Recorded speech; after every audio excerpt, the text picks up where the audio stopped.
Done છે. Hello everyone, કેમ છો બધા? સ્વાગત છે તમારું માય નર્સિંગ એકેડેમીના ઓનલાઈન તેમજ ઓફલાઈન પ્લેટફોર્મ ઉપર. આજે આપણે જે છીએ એ પ્લાસ્ટિક સર્જરીના ટોપિક જે છે આપણે આજે કમ્પ્લીટ કરી દીધો છે. તો એના રિલેટેડ જે ઇમ્પોર્ટન્ટ એમસીક્યુઝ છે, તો આપણને એમસીક્યુઝ થોડોક તો ખ્યાલ આવવો જોઈએ ને કે પ્લાસ્ટિક સર્જરી ભણી તો ગયા, હવે એના રિલેટેડ એમસીક્યુ જો આપણને એક્ઝામમાં પૂછાય તો એને હાવ કઈ રીતે આપણે સોલ્વ કરવા, બરાબર છે? તો આપણે જે એમસીક્યુઝ જે છે એને આપણે વન બાય વન જોઈએ. તો ફર્સ્ટ એમસીક્યુઝ અહીંયા જે છે એ શું કહે છે? Jackson's burn wound model consist of, જેક્સન્સનું જે બર્ન વુન્ડનું જે મોડલ જે છે એ કન્સિસ્ટ ઓફ, કે એને 3 વસ્તુ કીધી હતી જેક્સને. એક તો ત્રણ વસ્તુ એણે કીધી હતી, ફેઝ 1, 2 એન્ડ 3. ફેઝ 1 ની અંદર એણે શું કીધું હતું? તો પહેલો ફેઝ જે છે એ કોગ્યુલેશન્સનો હોય છે, બીજો જે છે એ સ્ટેસિસનો હોય છે, બરાબર છે? એન્ડ થર્ડ વન શું હોય છે? તો કે એનું હાઇપરેમિયા, બરાબર છે? આ શું હતું? આ એના 3 ફેઝિસ હતા. તો અહીંયા શું કહે છે કે એનું બોન્ડ જે છે, વુન્ડ મોડલ જે છે એ કેનાથી કન્સિસ્ટ હોય છે? તો પહેલું શું કહે છે? Zone of necrosis, infection and healing. આવું તો ક્યાંય હતું નહીં. બીજું તો કે ઝોન ઓફ કોગ્યુલેશન, સ્ટેસિસ એન્ડ હાઇપરેમિયા, આ હોઈ શકે છે. બીજું ઝોન ઓફ ઇન્ફ્લામેશન, પ્રોલિફરેશન એન્ડ રિમોડલિંગ, આવું કંઈ કીધું હતું? ના, હવે આ તો નહોતું જ કીધું. આ શું છે? તો કે આ તો જે છે એ આપણો વુન્ડ હિલિંગના સ્ટેજીસ છે, બરાબર છે? વુન્ડ હિલિંગના સ્ટેજીસ છે. બીજું તો કે zone of ischaemia, necrosis and regeneration. અહીંયા તો બહુ ખરાબ જ વાતો આવી. એટલે અહીંયા જે છે આપણો આન્સર આવશે તો કે બી આવશે. બી ની અંદર શું કહે છે? ઝોન ઓફ કોગ્યુલેશન, સ્ટેસિસ એન્ડ હાઇપરેમિયા, બરાબર છે? આ કોણે કીધા હતા? તો કે જેક્સન્સ બર્ન વુન્ડ મોડલ, બરાબર છે? આન્સર શું છે? તો કે બી છે. According to the Douglas Jackson, burn injury has the 3 zone. 3 ઝોનની અંદર કયું કયું? તો કે coagulation, stasis and hyperaemia. Irreversible damage જે થઈ ગયું છે તે, પછી પોટેન્શિયલી જે રિવર્સિબલ જે છે એ, અને રિકવરી ઝોન જે છે એ. અહીંયા 3 ઝોન્સ એને કઈ રીતે ડિવાઈડ કર્યા હતા? તો કે અહીંયા જે છે last one, third one as well as the આ વન. કે અહીંયા જે છે આ જે રિકવર અહીંયા જે થવાનું જ નથી, આ જે છે ઇરિવર્સિબલ છે. આ ઝોન જે છે એ રિવર્સિબલ છે, કે ટ્રીટમેન્ટ સાથે જે છે એ હીલ થઈ જશે. આ જે છે ટોટલ રિકવરેબલ છે, બરાબર છે? આ જે હતા એના 3 ઝોન હતા. કોના? તો કે જેક્સન્સ બર્ન વુન્ડ મોડલ જે છે એ એવું કહે છે કે સેન્ટર પાર્ટમાં જે છે ત્યાં ઇરિવર્સિબલ છે, કે જ્યાં ડેમેજ થઈ ગયું છે ત્યાંનું કાંઈ થશે નહીં. ફરતું જે છે ત્યાં રિવર્સિબલ છે, અને લાસ્ટ વન જે છે રિકવરી છે. અને ફેઝના 3 નામ શું છે? તો કે coagulation, સ્ટેસિસ as well as the હાઇપરેમિયા, બરાબર છે? નેક્સ્ટ એમસીક્યુ જોઈએ તો કોઈ ઇશ્ચાર ઇઝ કોમનલી સીન. ઇશ્ચાર હવે શું છે? ઇશ્ચાર જેવું છે કે જ્યાં તમને બર્ન્સ થયું છે તેની ફરતે જે છે થિક સ્કિન લેયર બનાવી દેશે. થિક સ્કિન લેયર બનાવી દેશે, કે જેનાથી જે છે આપણો આઉટર સાઈડનો જે મારો બ્લડ ફ્લો છે એને રિસ્ટ્રિક્ટ કરી દેશે, બરાબર છે? બરાબર. હવે અહીંયા શું કહે છે કે કોમનલી સીન, કે ક્યારે જોવા મળે છે? તો કે પહેલું તો સુપરફિશિયલ બર્ન. સુપરફિશિયલ બર્નનું એક્ઝામ્પલ જોઈએ તો શું હોય છે? સનબર્ન. સનબર્નની અંદર ક્યાંય ઇશ્ચાર ફોર્મેશન જોયું આપણે? નથી જ જોયું. બીજું નેક્સ્ટ તો કે સુપરફિશિયલ પાર્શિયલ થિકનેસ બર્ન્સ, કે જ્યાં એપિડર્મિસ એન્ડ ડર્મિસ બંને લેયર છે માઇલ્ડલી અફેક્ટ હોય તો એટ ધેટ ટાઈમ જે છે ઇશ્ચાર ફોર્મેશન થાય ખરું? થિક લેયર બને ખરું? ના બને. તો એટ ધેટ ટાઈમ શું થશે કે એવા બર્ન્સ જે છે એને આપણે પ્રાઇમરીલી જે છે એ હિલિંગ થઈ શકે છે. બીજું ડીપ પાર્શિયલ થિકનેસ બર્ન, કે જેની અંદર એપિડર્મિસનું લેયર અને ડર્મિસ લેયર બંને વહી ગયું છે. અહીંયા જે છે એ થવાના ચાન્સીસ છે, પણ એટલા બધા પણ નથી. ઇશ્ચાર ફોર્મેશન મોસ્ટલી જે છે એ આપણું ફૂલ થિકનેસ બર્ન્સની અંદર જ જોવા મળે છે, કે જેને આપણે 3rd ડિગ્રી બર્ન કહીએ છીએ ને એની અંદર જ જોવા મળે છે, બરાબર છે? અહીંયા શું કહે છે? લાસ્ટ આન્સર આપણો શું છે અહીંયા લાસ્ટમાં? તો કે ફૂલ થિકનેસ બર્ન્સ. આપણો આન્સર પણ એ જ છે, ડી, કે full thickness 3rd degree burns destroys the epidermis and dermis completely, forming a dry, leathery and non-elastic ઇશ્ચાર.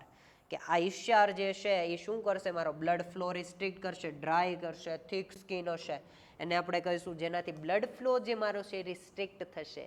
એટલે શું થશે? ત્યાં હીલિંગ જે છે એ થશે નહીં. હવે આ ઇશ્યારને મારે કાઢવું હોય તો શું કરવું પડે? ઇશ્યારોટોમી કરવી પડે. બરાબર છે? નેક્સ્ટ MCQ જોઈએ કે the most accurate method for estimating burn area in adults in emergency setting. Emergency સેટિંગની અંદર આપણે કયો જે છે એ આપણે યુઝ કરી શકીએ? તો કે લોન્ડ એન્ડ બ્રોડર ચાર્ટ. આ જે છે આપણને ખબર છે આખા બોડીનો જે ચાર્ટ આપ્યો તો કે આ એરિયા વાઇઝ છે એટલું કરવું પડે ને પછી એનામાં એડ કરવાના ને એ બધું એટલી માથાકૂટ જે છે ઇમરજન્સી સેટિંગમાં થાય ખરી? ના જ થાય. બીજું તો કે પાલ્મર મેથડ, કે આમ હાથ રાખી અને મેજર કરી શકે છે, પામથી મેજર કરવાનું, તો પાલ્મર મેથડથી થાય ખરું? ઇમરજન્સીમાં તમારી પાસે કોઈકનું પેશન્ટ આવ્યું છે, ઇમરજન્સીમાં બર્ન્સવાળું પેશન્ટ આવ્યું છે અને આખા બોડીઝની અંદર છે બર્ન્સ, તો તમે શું આવી રીતે મેજર કરશો પાલ્મર આસ્પેક્ટથી? નો થાય ભાઈ. ઇમરજન્સીમાં આટલી બધી માથાકૂટ કરાય ખરી? ના જ કરાય. કેમ કે કરો તો પેશન્ટ આપણું વયું જાય. તો કે રૂલ ઓફ 9 જે છે ને એ મોસ્ટ કોમન છે ને ઇઝી છે. રૂલ ઓફ 9 કઈ રીતે ડિવાઈડ હોય છે કે 9 જે છે એ મારું ફેસ એન્ડ હેડ, 9 મારા અપર લિમ, આ લાઈન મારું અપર લિમ, આ 18 મારું upper body as upper chest and lower abdominal, એ જે મારું 9 એઝ વેલ એઝ ધી મારું હોલ બેક છે 18 9 18 બરાબર છે. અને મારું જે પેરોનેલ એરિયા છે એ 1%. બરાબર છે? રૂલ ઓફ 9 જે છે એ ખૂબ જ ઇઝી છે. કે કેમ કે શું કે રૂલ ઓફ 9 થી આપણને ખબર પડી જાય કે જે પાર્ટની અંદર અફેક્શન છે એના બેઝડ ઉપર જે છે આપણે એના પર્સન્ટેજ જે છે એ ડિસાઇડ કરી શકીએ છીએ. બરાબર છે? બીજું વોલેન્સ ચાર્ટ એ પણ યુઝ ના કરી શકીએ. Answer C, rule of 9 is quick and commonly used in adult during the emergency. Land and broader is more accurate but detailed. કે આ એક્યુરેટ છે, હમણાં જ મેં કીધું ને કે એ ચાર્ટ જે છે એ એક્યુરેટ છે, બટ એની અંદર ડિટેલ્ડ ઇવોલ્યુશન છે કે એને મારે ડિટેલ્ડ એવ્યુલેશન ઇમરજન્સીની અંદર તો થાય જ નહીં. બરાબર છે? તો એને હું ઇમરજન્સીમાં કરી શકું નહીં. ફોર્થ MCQ જોઈએ તો કે Parkland formula is use to calculate. Parkland formula જે છે એ શા માટે યુઝ થાય છે? પહેલાં તો એન્ટીબાયોટિક ડોઝીસ માટે. એન્ટીબાયોટિકના ડોઝીસ માટે હું આપી શકું ખરું? ના કરી શકીએ. ફ્લુઇડ રિસક્સિટેશન મે બી, પ્રોટીન રિક્વાયરમેન્ટ્સ મે બી, એનાલ્જેસિક ડોઝ મે બી. હવે જો આ જે છે પાર્કલેન્ડ ફોર્મ્યુલા જે છે એ ફ્લુઇડ રિસક્સિટેશન માટે છે. એ કઈ રીતે યુઝ થાય છે? તો કે મારું જે 4 ml જે છે એના હું મારો જે બોડી વેઇટ છે એ એઝ વેલ એઝ ધી મારો ટોટલ બોડી સરફેસ એરિયા જે છે એ ઇન્વોલ્વ થયો છે, એના બેઝ ઉપર જે છે એ મારી ફ્લુઇડની ડિમાન્ડ જે છે એ નક્કી કરી શકું છું. બરાબર છે? હવે અહીંયા જે છે અહીંયા ફ્લુઇડ આપણે કઈ રીતે આપશું કે ફોર એક્ઝામ્પલ 4 ml મેં અહીંયા કાઉન્ટ કર્યું છે. બરાબર છે? મારો વેઇટ જે છે અરાઉન્ડ 60 kg છે અરાઉન્ડ, અને percentage of total body surface area કેટલો છે? અરાઉન્ડ જે છે એ 5% જે છે ઇન્વોલ્વ થયો છે. બરાબર? હવે અહીંયા જે છે એ ફ્લુઇડ કેટલું આવશે અંદાજે?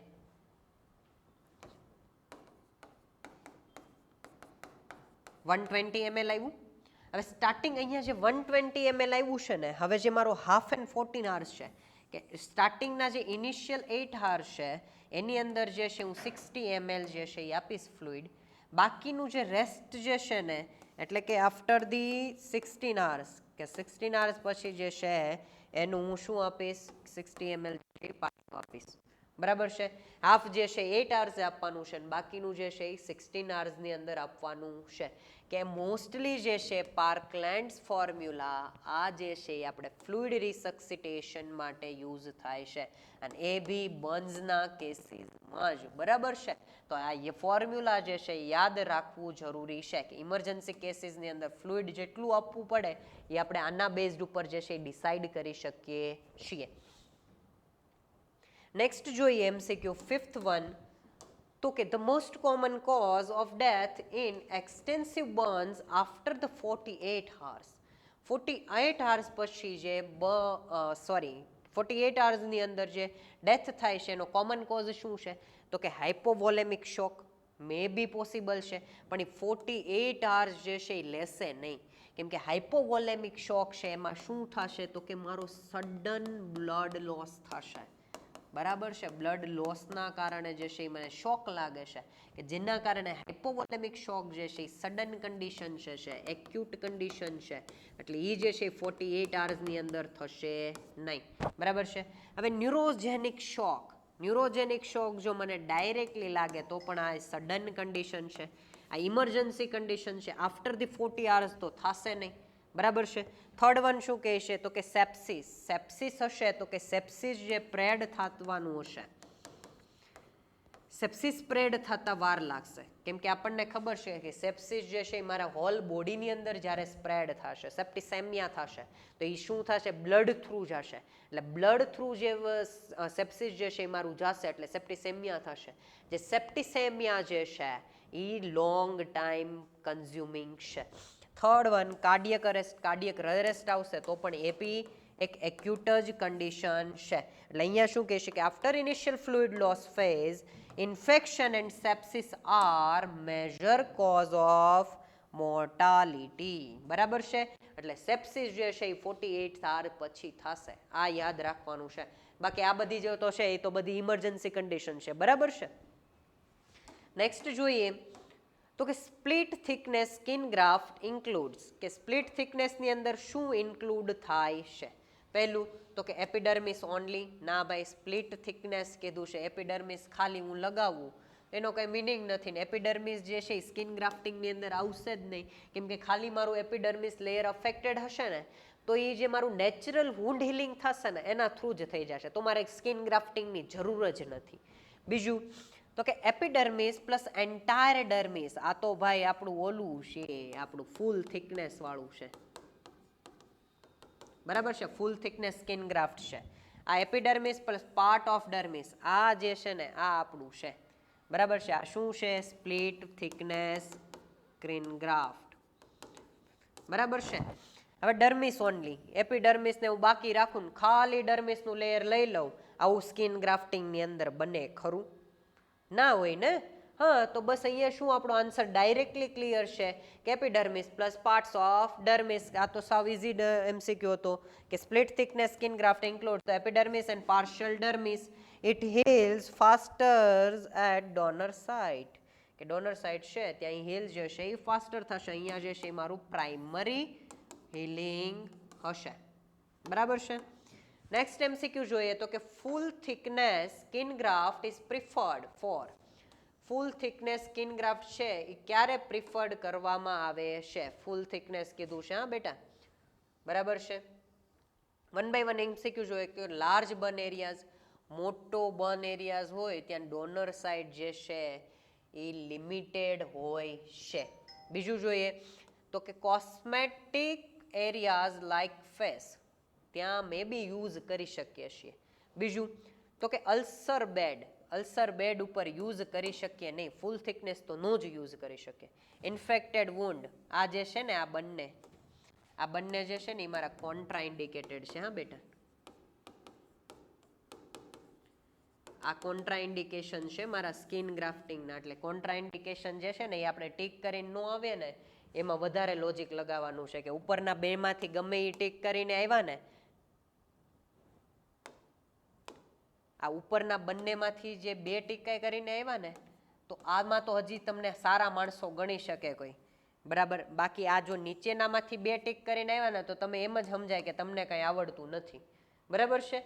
તો અહીંયા શું આવશે તો કે કોસ્મેટિક એરિયાઝ લાઇક ફેસ, કે પોસ્ટ ઓપરેટિવ યા તો છે યા તો જો બકલ મ્યુકોઝા કેન્સર છે, બકલ મ્યુકોઝા કેન્સરને મારે રિમૂવ કરવું છે તો એટ ધેટ ટાઈમ છે મારે ફૂલ થિકનેસ ગ્રાફ્ટ જ આપવો પડશે. તો બર્ન્સ એ કોસ્મેટિક પર્પઝ જ્યારે હું યુઝ કરું છું ને ત્યારે ફૂલ થિકનેસ જ યુઝ કરી શકીશ. બરાબર છે. કેમ કે ફૂલ થિકનેસ અને સ્પ્લિટ થિકનેસ કે જ્યારે હું પાર્શિયલ થિકનેસ ગ્રાફ્ટ આપું છું, બરાબર છે, તો એની જે સ્કિન કલર જે છે ને એ ચેન્જ થવાના ચાન્સીસ વધારે છે. કે આપણને ખબર છે કે સ્પ્લિટ થિકનેસ જે ગ્રાફ્ટ હશે એ હાઇપર પિગમેન્ટેશન જે છે એ વધારે જોવા મળશે, કે જ્યારે ફૂલ થિકનેસ જે છે એનો ઓરિજિનલ કલર જે છે એનો એ જ મેન્ટેન રહેશે. નેક્સ્ટ એમસીક્યુ જોઈએ તો કે the first phase of graft take is કે ફર્સ્ટ ફેઝ જે છે ગ્રાફ્ટનો જ્યારે આપણે જોયું ને તો કે આપણે 3 ફેઝ હતા, સોરી 4 ફેઝ હતા, બરાબર છે. તો 4 ફેઝની અંદર ફર્સ્ટ ફેઝ શું કહે છે ગ્રાફ્ટનો? તો કે રિવાસ્ક્યુલરાઇઝેશન કહે છે, બરાબર, કે રિવાસ્ક્યુલરાઇઝેશન કહે છે કે નથી કહેતું? આ તો ભાઈ થર્ડ વન આવે, છેલ્લે થાય. બીજું તો કે ઇનોસ્ક્યુલેશન, આ જે છે એ આપણું સેકન્ડ વન આવે છે. એમ્બિશન્સ, આ જે છે એ આપણું શું હોય છે? ફર્સ્ટ સ્ટેજ હોય છે, બરાબર છે. મેસ્ચ્યુરેશન જે છે એ આપણું ફોર્થ ફેઝ છે, બરાબર છે, લાસ્ટની અંદર આવે છે. એટલે ફર્સ્ટ ફેઝ આપણો શું છે?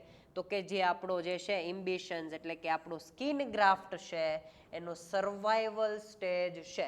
સર્વાઈવલ સ્ટેજ એટલે કે શું હોય છે? તો કે એ ક્યાં સુધી હોય છે? કે તો કે 24 hours to 48 hours સુધીનો હોય છે, બરાબર છે. આન્સર્સની અંદર શું કહેશે? તો કે skin graft survival stage is plasmatic ambitions like 24 to 48 hours and insulations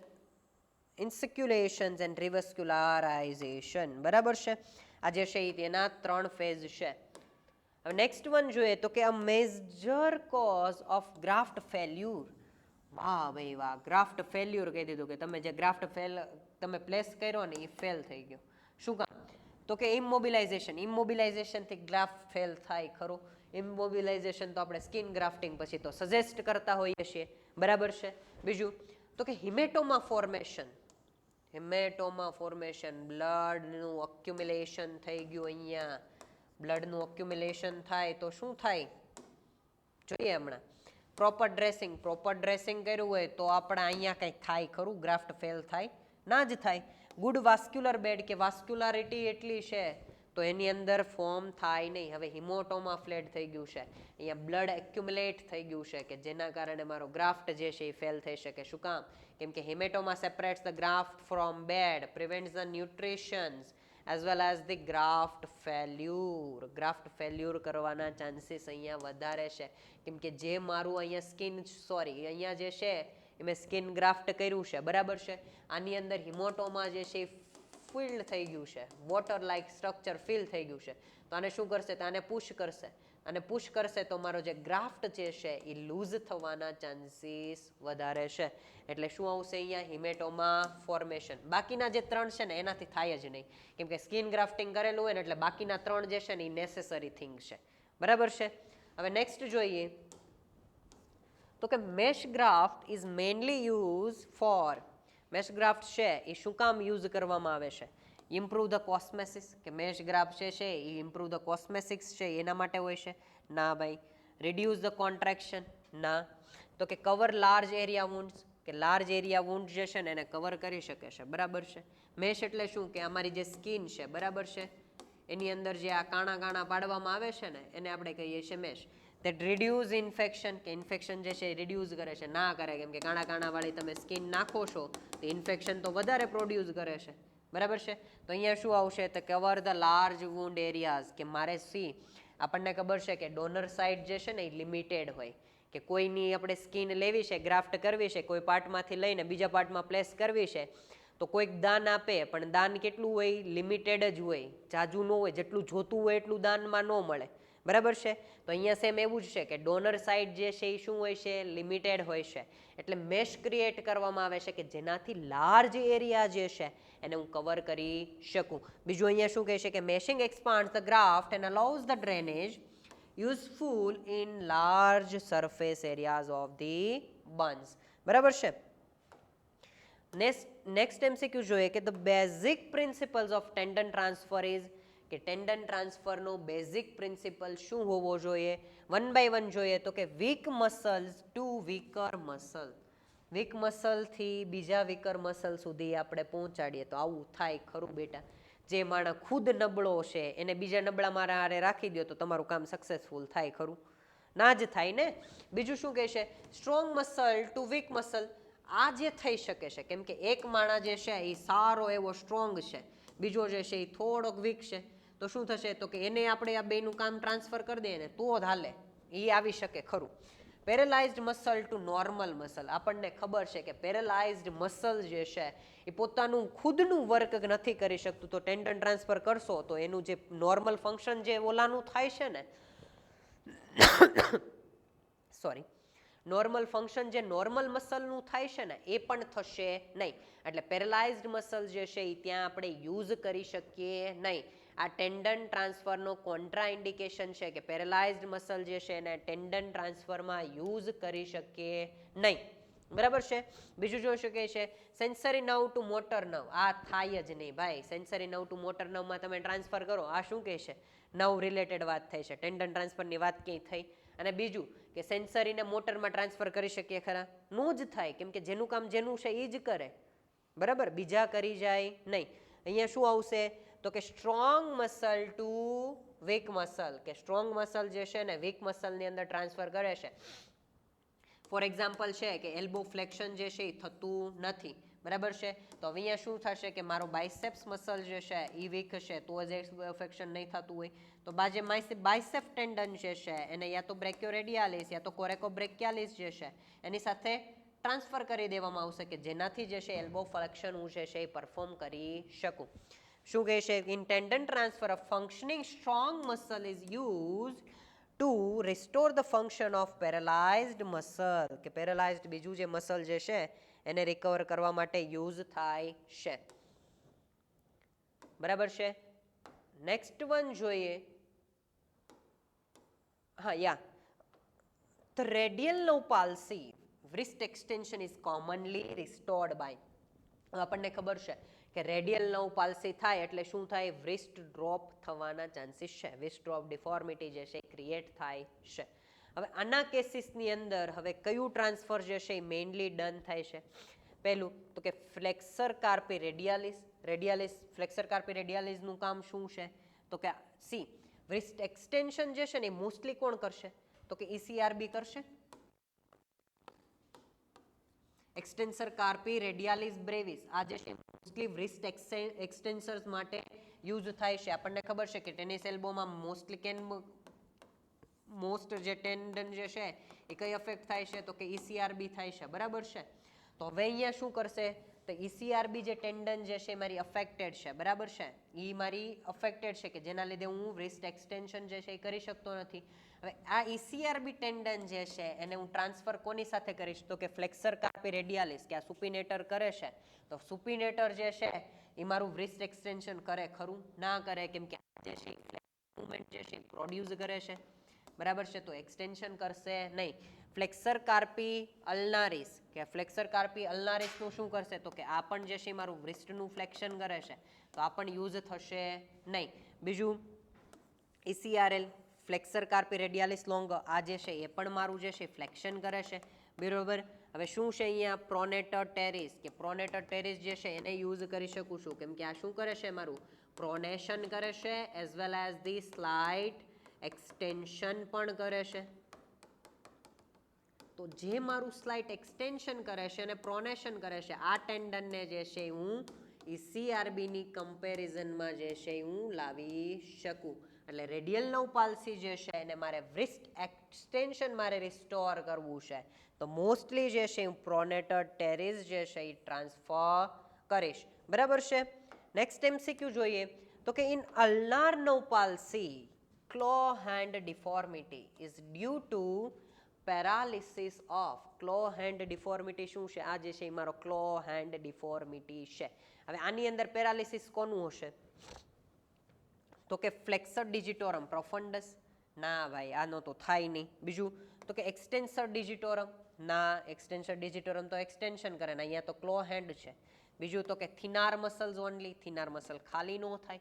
લંબ્રાઇકલ્સ and ઇન્ટ્રોશિયાઝ, આ જે છે ને એ મારો આન્સર છે કે લંબ્રાઇકલ્સ ને ઇન્ટ્રોશિયાઝ. શું કામ? કેમ કે જે મારા ઇન્ટ્રિન્સિક મસલ છે ને હેન્ડના એ પેરાલાઇઝ થાય છે ત્યારે એક્સટેન્શન જે છે એ પરફોર્મ થવા દેતા નથી.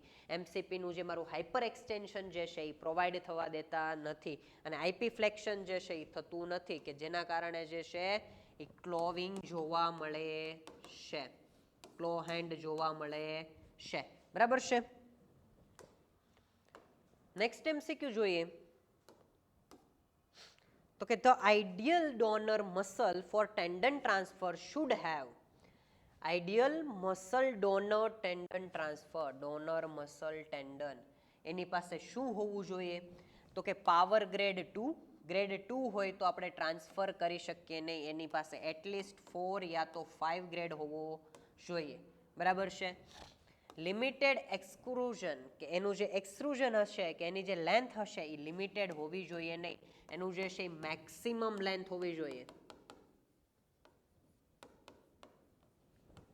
શું હોવું જોઈએ મેક્સિમમ લેન્થ હોવી જોઈએ આમ power of grade of 4 to 5 હમણાં જ આપણે વાત કરી 4 to 5 હોવું જોઈએ તો આપણે કરી શકીએ બીજું શું કહેશે પુઅર સિનર્જિઝમ આ જે છે એ હોવું જોઈએ નહીં કે સિનર્જિસ્ટિક પેટર્ન જે છે સિનર્જિસ્ટ મસલ જે છે એ જ આપણે મોસ્ટલી ટેન્ડન ટ્રાન્સફરની અંદર લેતા હોઈએ છીએ તો અહીંયા આન્સર શું આવશે donor muscle must be strong MRC grade 4 to 5 to compensate for the loss કે લોસને જો મારે રિસ્ટોર કરવો છે તો એટલીસ્ટ મારે 4 to 5 ગ્રેડ જે છે મસલ પાવરનો એ હોવો જોઈએ બરાબર છે નેક્સ્ટ MCQ જોઈએ કે post operative management after the tendon transfer includes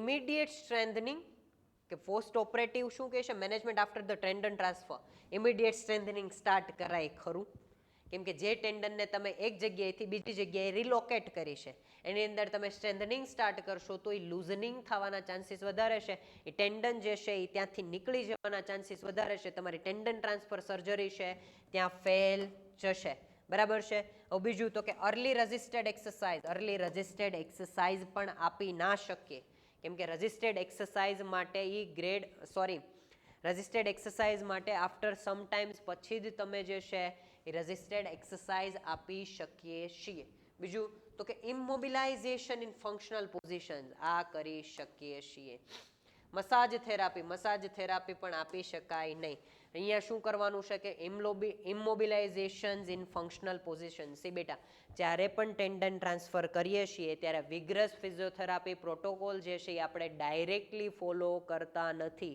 અને ક્યારેય પણ આપણે ટેન્ડન ટ્રાન્સફરની અંદર મેક્સ ટુ મેક્સ 3 મંથ સુધી તો વિગ્રસ પ્રોટોકોલ જે છે એ ફોલો કરી શકીએ નહીં બરાબર છે અને સ્ટાર્ટિંગ ફેઝ જે છે ટેન્ડન ટ્રાન્સફર પછીનો એ ઇમોબિલાઇઝેશનનો છે ફંક્શનલ પોઝિશન્સની અંદર ત્યારે પીઓપી કાસ્ટ આપવામાં આવે છે સાથે સાથે ડ્રેસિંગ પણ કરાવવામાં આવે છે આના લીધે જે છે એ હિલિંગ બેટર થાય છે અને ટેન્ડન જે છે એ આપણું ફરીવાર જે આપણે રિલોકેટ કર્યું હતું એ બોન સાથે જે છે અટેચ થાય છે અને જેના લીધે છે એ હિલિંગ પ્રોસેસ ઇન્ક્રીઝ થાય છે અને પછી જ આપણે ગ્રેજ્યુઅલ મોબિલાઇઝેશન ઉપર જવાનું છે ડાયરેક્ટલી વિગ્રસ મોબિલાઇઝેશન ઉપર જઈશું નહીં ડાયરેક્ટ વિગ્રસ મોબિલાઇઝેશન ઉપર જશો તો એ ટેન્ડન ટ્રાન્સફર સર્જરી જે છે એ આપણી ફેલ થઈ શકે છે અને ફેલ થાય પણ છે જ બરાબર છે કે આપણી પાસે એવા ફિઝિયોથેરાપિસ્ટ પણ છે જ કે જે લોકો ટેન્ડન ટ્રાન્સફર સર્જરી ફેલ કરાવે છે બરાબર છે તો આટલું બધું જે છે એ આપણે ટેલેન્ટેડ બનવાનું નથી